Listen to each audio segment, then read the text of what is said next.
Movie Club is filmed in front of a live studio audience.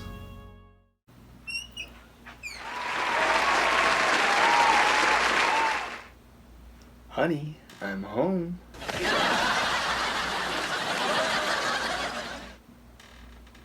Why am I doing this bit? We don't film in front of a live studio audience.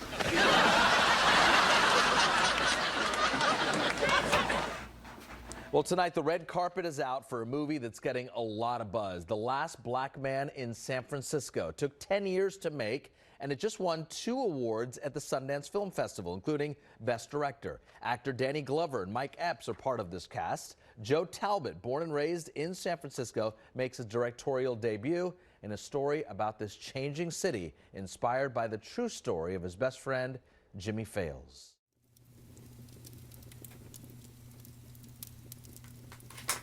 Oh, hi. Didn't see you there. My name is Patrick Smith, and this is Movie Club. And I'm so delighted you've elected to join us tonight for yet another screening. Because tonight, we're screening Joe Talbot's incredible 2019 film, The Last Black Man in San Francisco. Whilst 2019 had a bunch of incredible movies like Parasite, The Farewell, and 2 pretty good Stephen King adaptations, I feel like this is the best film that came out last year. It was intimate and important and largely based off a true story, and I think that's what makes it so captivating.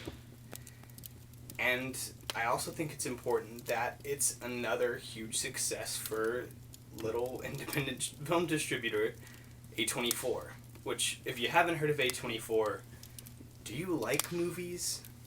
They've been behind producing films like Never Going Back, Hereditary, The Farewell, and also last year's The Last Black Man in San Francisco.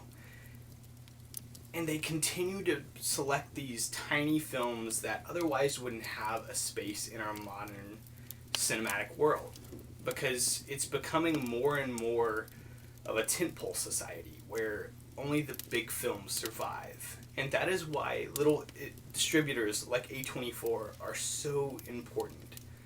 They're providing some of the most unique and interesting voices in cinema, an outlet, a place where their voices can be heard.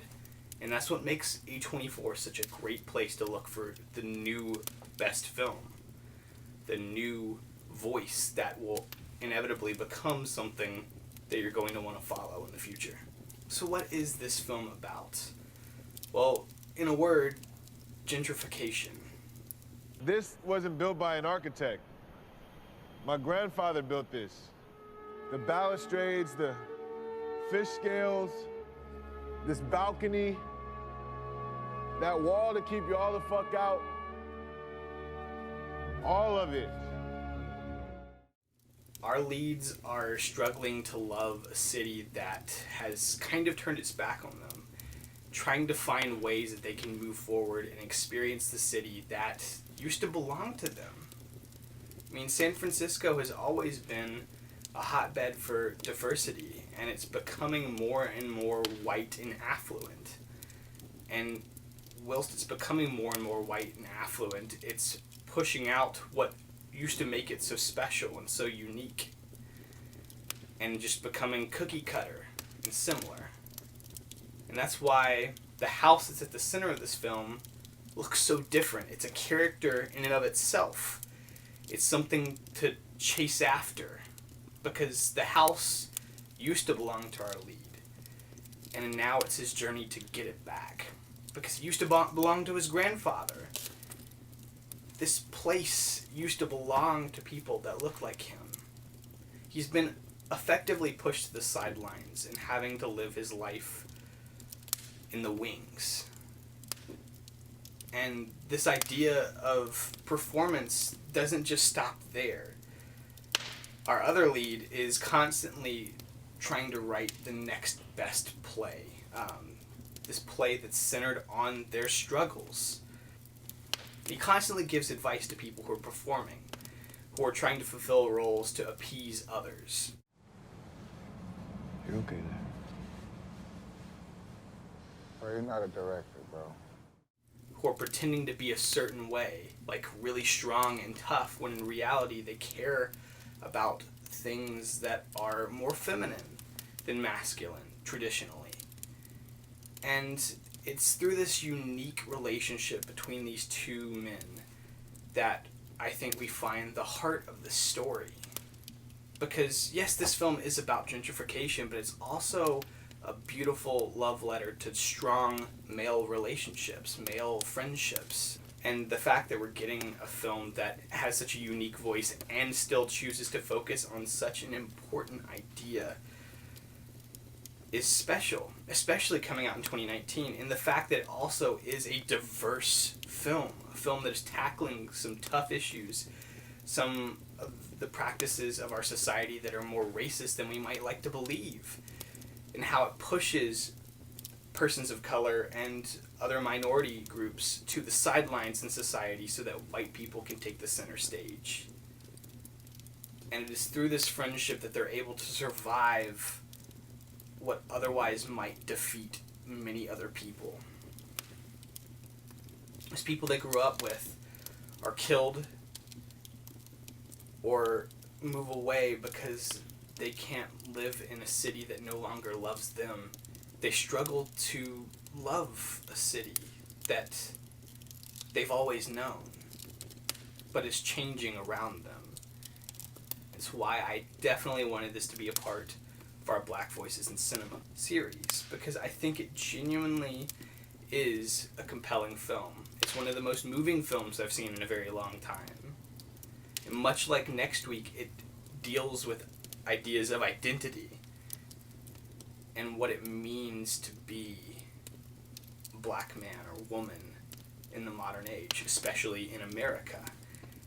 I think this film and next week's film tackle that in different but important ways. In ways that I think ironically make the differences between those communities, the white community and the black community, seem less meaningful, in that it reminds us that we are more similar than we are different. And it is when we come together that we can make a city, a place where all of us can thrive. So whether you've heard this story before, or you've seen it, much like me, if you've grown up in a city like Birmingham, watching the city around you change and gentrify, push the people that make it diverse and colorful and beautiful to the sidelines, I think you'll really resonate with this story. And you'll dream together with all of us of a better place that can be better for all of us. And I think that's what Roger Ebert meant when he said that films can be engines that produce empathy.